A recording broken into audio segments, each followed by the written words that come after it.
सीधी एवं विधि की प्रत्येक न्यूज का अपडेट सबसे पहले पाने के लिए चैनल को सब्सक्राइब करें और बेल आइकॉन प्रेस करें। सीधी जिले में कोविड-19 से संक्रमित व्यक्तियों का निरंतर स्वस्थ होने का क्रम जारी है।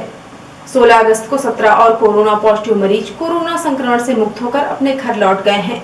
उक्त व्यक्तियों ने जाते समय जिला प्रशासन एवं कोविड केयर सेंटर के ड्यूटी डॉक्टर, नर्सिंग स्टाफ एवं सफाई कर्मियों को सहयोग के लिए धन्यवाद दिया। जिले में कलेक्टर रविंद्र कुमार चौधरी के निर्देशन में कोरोना वायरस संक्रमण की रोकथाम हेतु विशेष रणनीति के तहत सतत रूप से कार्य किया जा रहा है। मुख्य चिकित्सा एवं स्वास्थ्य अधिकारी डॉक्टर बीएल मिश्र ने बताया कि जिले में रविवार को 17 कोरोना पॉजिटिव मरीज स्वस्थ होकर अपने घर पहुंच गए हैं।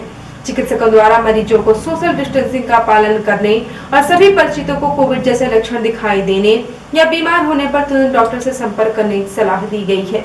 डिस्चार्ज हो रहे मरीजों को अस्पताल की ओर से व्यक्तिगत सुरक्षा किट दी गई तथा उन्हें होम क्वारंटाइन में रहने की सलाह दी गई।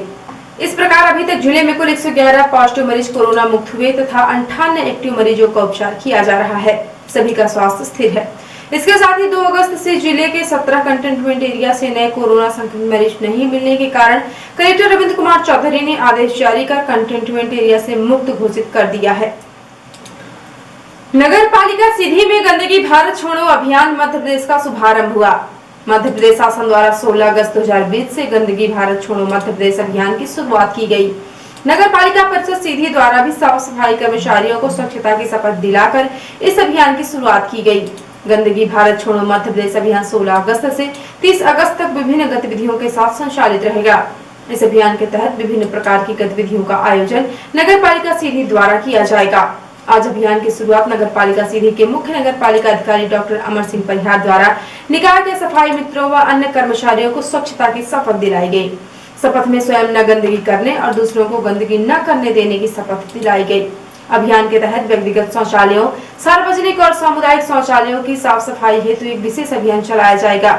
शहर के सभी वार्डों में सफाई अभियान चलाकर कचरे का उठाव व नागरिकों को कचरे को खुले में न फेंकने हेतु जागरूक करना, साथ ही प्लास्टिक के उपयोग पर भी जागरूकता, कोविड-19 के संक्रमण को दृष्टिगत रखते हुए मास्क के उपयोग हेतु आम जन में जागरूकता, घर से निकलने वाले कचरे का स्रोत पर ही पृथकीकरण, घरेलू हानिकारक अपशिष्ट, डायपर, सैनिटरी पैड के भंडारण एवं निपटान के संबंध में जन जागरूकता, नगर के सार्वजनिक स्थानों, सार्वजनिक शौचालयों में विशेष श्रमदान अभियान चलाकर लोगों को स्वच्छता हेतु जागरूक करने की गतिविधियां आयोजित की जाएंगी। इस प्रकार से 16 अगस्त से 30 अगस्त तक विभिन्न प्रकार की गतिविधियों का संचालन किया जाना है। शहर के आम नागरिकों से नगर पालिका द्वारा अपील की गई है कि सभी शहर को स्वच्छ बनाने में अपना योगदान दें। कचरा कचरे वाली गाड़ी में ही डालें, खुले में कचरा ना फेंके, घर से निकलते समय मास्क, रुमाल, गमछा आदि से मुंह बांध कर ही निकलें, अनावश्यक भीड़ वाले स्थानों में जाने से बचें, 2 गज की दूरी बनाए रखें, घर पर रहें, सुरक्षित रहें। कार्यक्रम में इंद्रभान सिंह परिहार स्वच्छता निरीक्षक, city mission manager Manoj Kumar Chaubey, Gaurav Singh Chauhan, उप स्वच्छता पर्यवेक्षक लक्ष्मीकांत गर्ग, अनिल सिंह चालसे, मंगलेश्वर सिंह ज्वाला, पटवा शिव, रामचरण सहित अन्य कर्मचारी उपस्थित हुए। सीधी जिले में पदस्थ पुलिस अधीक्षक पंकज कुमावत ने जब से जिले की कमान संभाली है तब से इस जिले में अपराधियों के हौसले पस्त हो रहे हैं और अपराधियों को छिपने की जगह नहीं मिल रही।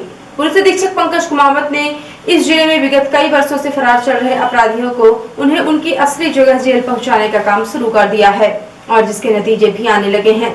जिले की पुलिस जो कभी इन अपराधियों का कई वर्षों तक पता नहीं लगा पाई, आज जिले की वही पुलिस अधीक्षक पंकज कुमावत के निर्देशन में उन्हें ढूंढ कर निकाल रही है।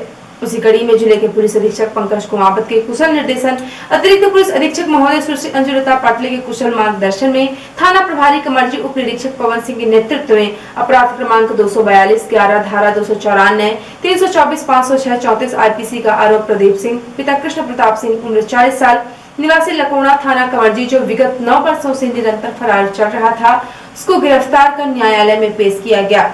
इस संपूर्ण कार्यवाही में उप निरीक्षक पवन सिंह, आरक्षक रण बहादुर व राजकुमार का सराहनीय योगदान रहा। एक अन्य मामले में थाना प्रभारी रामपुर नैकिंग निरीक्षक अशोक पांडे के नेतृत्व में 7 वर्षों से लगातार फरार चल रहे आरोपी, जिसके खिलाफ न्यायालय द्वारा स्थायी वारंट जारी किया गया था, ममता उर्फ महेंद्र केवट, पिता विदेशी केवट, उम्र 20 वर्ष, निवासी थनहवा टोला, थाना कोतवाली को गिरफ्तार कर न्यायालय में पेश किया गया। आरोपी के विरुद्ध धारा 352, 458 IPC के तहत मामला पंजीबद्ध था।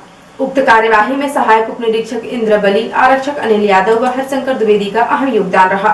जिले के पुलिस अधीक्षक की इस आक्रामक कार्यवाही से इस जिले में वर्षों से अपराध करके फरार चल रहे अपराधी अब या तो सरेंडर करने के मूड में हैं या जिला छोड़कर भागने की फिराक में, क्योंकि उनको समझ में आ रहा है कि किसी न किसी दिन उनकी गर्दन पुलिस के हाथ लग जाएगी और उनको अपनी करनी का फल भुगतना होगा। कोरोना संक्रमण के कारण विद्यालय बंद हैं। छात्रों के पठन पाठन की व्यवस्था दूरदर्शन से एवं डिजिटल व्हाट्सएप माध्यम से संचालित हो रही है। इसके साथ ही ऑनलाइन शिक्षण भी कराया जा रहा है। सभी प्राचार्य शिक्षक हमारा घर हमारा विद्यालय कार्यक्रम अंतर्गत पुस्तक वितरण, प्रवेश एवं पालकों और छात्रों से संपर्क कर रहे हैं। इस बदली हुई परिस्थितियों में शिक्षकों का फेस टू फेस प्रशिक्षण करना संभव नहीं है। स्कूल शिक्षा विभाग द्वारा चलाई जा रही ऑनलाइन गतिविधियों के आधार पर जिले के हाई स्कूल व हायर सेकेंडरी विद्यालयों में अध्यापन कराने वाले 14 विषयों के 1300 शिक्षकों के लिए सामान्य शैक्षणिक और विषय विशेष सामग्री पर प्रशिक्षण प्रारंभ हो चुके हैं। एपीसी डॉक्टर सुजीत कुमार मिश्र ने बताया कि प्रत्येक प्रशिक्षण 2 घंटे का है। प्रशिक्षण के अंतर्गत हमारा घर हमारा विद्यालय योजना, शासन द्वारा प्रदान किए जाने वाले डिजिटल कंटेंट के बारे में, छात्रों को होने वाली समस्याएं जैसे अगले सप्ताह पढ़ाई जाने वाली विषय वस्तु पर भी सभी शिक्षकों से चर्चा कर उसका भी हल निकाला जा रहा है। पिछले सप्ताह पढ़ाई की विषय वस्तु की समीक्षा के साथ ही अगले सप्ताह एवं माह में पढ़ाए जाने वाले अध्यायों पर विस्तृत चर्चा की जा रही है। विद्यालयों तथा पाठ्य सामग्री की उपलब्धता सुनिश्चित करना, ऑनलाइन कक्षाओं का संचालन, नोट्स की जांच कार्य, छात्रों की समस्याओं व जिज्ञासाओं का समाधान, साप्ताहिक मूल्यांकन, शिक्षकों द्वारा रखे जाने वाले दैनिक एवं साप्ताहिक रिकॉर्ड, शिक्षकों द्वारा किए जाने वाले नवाचार भी इस प्रशिक्षण के मुख्य बिंदु हैं। प्रशिक्षण कार्यक्रम के नोडल उत्कृष्ट विद्यालय के प्राचार्य शंभुनाथ त्रिपाठी और एडीपीसी अशोक तिवारी के मार्गदर्शन में प्रशिक्षण आयोजित हो रहा है। एपीसी डॉक्टर मिश्र ने बताया कि सभी शिक्षकों से कहा गया है कि ऑनलाइन डिजिटल ऐप के माध्यम से तथा दूरदर्शन के माध्यम से छात्र छात्राओं को कराए जा रहे अध्यापन का रिकॉर्ड अपने पास रखें। वह रोजाना 5 से 10 छात्रों से बात करें और उन्हें ऑनलाइन शिक्षण पद्धति से पढ़ाई के लिए प्रेरित करें। शिक्षकों का व्हाट्सएप ग्रुप भी बनाया गया है जिस पर शिक्षक समस्या या अपना सुझाव रख सकते हैं। अभी तक 10 विषय के 860 शिक्षकों को ट्रेनिंग दी जा चुकी है।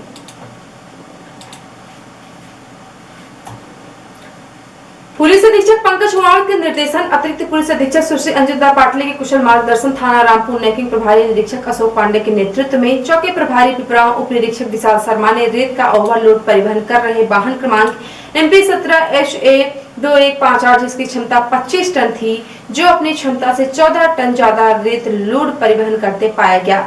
कुल वजन 39 टन, जिस पर उक्त वाहन का ओवरलोडिंग की कार्यवाही की जाकर थाना 66/192, 113/194, 1 MB एक्ट में वाहन को जब्त कर चौकी में खड़ा कर दिया गया। उपरोक्त संपूर्ण कार्यवाही में उप निरीक्षक विशाल शर्मा, प्रधान आरक्षक मनोज, आरक्षक राजेश सिंह, संतोष इटेवर व संजीव वास्केल का सराहनीय योगदान रहा है। और अब पेश प्रादेशिक हलचल। मध्य प्रदेश में 27 सीटों के उपचुनाव में हिंदू कार्ड खेलेगी कांग्रेस। भाजपा प्रवक्ता बोले वो दिन में हिंदू चालीसा का पाठ और रात में मौलवियों की मीटिंग करते हैं। ज्योतिरादित्य सिंधिया खेमे के मंत्री महेंद्र सिंह सिसोदिया की पत्नी को हुआ कोरोना संक्रमण, खुद को किया क्वारंटाइन। शिवराज ने ट्वीट कर अटल जी को किया नमन, कहा वह अपनी वाणी, विचार, ज्ञान और कविताओं के रूप में मुझ में जीवित है। और भोपाल में जंगल के बीच में टेंट लगाकर जुआ खेल रहे थे, पुलिस के पहुंचते ही 1 लाख रुपया और गाड़ियां छोड़कर भागे जुआड़ी। और अब पेश है राष्ट्रीय हलचल। कोरोना से देश में मरीजों का आंकड़ा 26 लाख के पार, रिकवरी रेट 72%, हुई मृत्यु दर में 7% की गिरावट। राहुल गांधी बोले फेसबुक व्हाट्सएप पर भाजपा आरएस का कंट्रोल। भाजपा बोले फेसबुक से मिली भगत में रंगे हाथ पकड़ी गई थी कांग्रेस। सोने और दूध की कीमत से समझे 73 साल में कितना बदला देश, अगले 2 महीने में दूर होगा वर वधू का कोरोना दोष। और शरीर में कोरोना वायरस को बढ़ने से रोकने वाली दवा मिली, एप्सलेन नाम की यह मेडिसिन सेफ, इसमें 3 दूसरी खूबियां भी। और अब पेशा प्रमुख हलचल। जिले में 17 और कोरोना पॉजिटिव कोरोना संक्रमण से मुक्त होकर लौटे अपने घर। अब तक कुल 111 व्यक्तियों ने जीती कोरोना से जंग। 16 से 30 अगस्त तक चलने वाले गंदगी भारत छोड़ो अभियान का नगर पालिका में हुआ शुभारंभ। 9 और 7 वर्षों से लगातार फरार चल रहे आरोपी को रामपुर नेकिंग पुलिस सीधी ने धर दबोचा। न्यायालय द्वारा स्थायी वारंट किया गया था जारी। जिले के सरकारी स्कूल में पदस्थ शिक्षकों को ऑनलाइन शिक्षा के लिए सिस्को ऐप से दी जा रही है ट्रेनिंग। और जिले की पिपराव पुलिस ने रेत का ओवरलोड परिवहन कर रहे वाहन पर कार्यवाही की, जब्त कर चौकी में खड़ा किया। तो ये थी आज की प्रमुख हलचल। यदि आप न्यूज फेसबुक पर देखते हैं तो पेज को लाइक और फॉलो करें, और यूट्यूब पर देखते हैं तो चैनल को लाइक शेयर और सब्सक्राइब करना बिल्कुल ना भूलें। आप किसी भी न्यूज को तत्काल पढ़ने के लिए लॉगिन करें www.ntvindianews.com। सीधी व बिंद के प्रत्येक न्यूज का अपडेट तुरंत अपने फोन पर पाना चाहते हैं तो आप प्ले स्टोर से हमारा app NTV India news download करें और जुड़े रहें अपने आसपास की समस्त गतिविधियों से NTV इंडिया न्यूज के साथ। नमस्कार।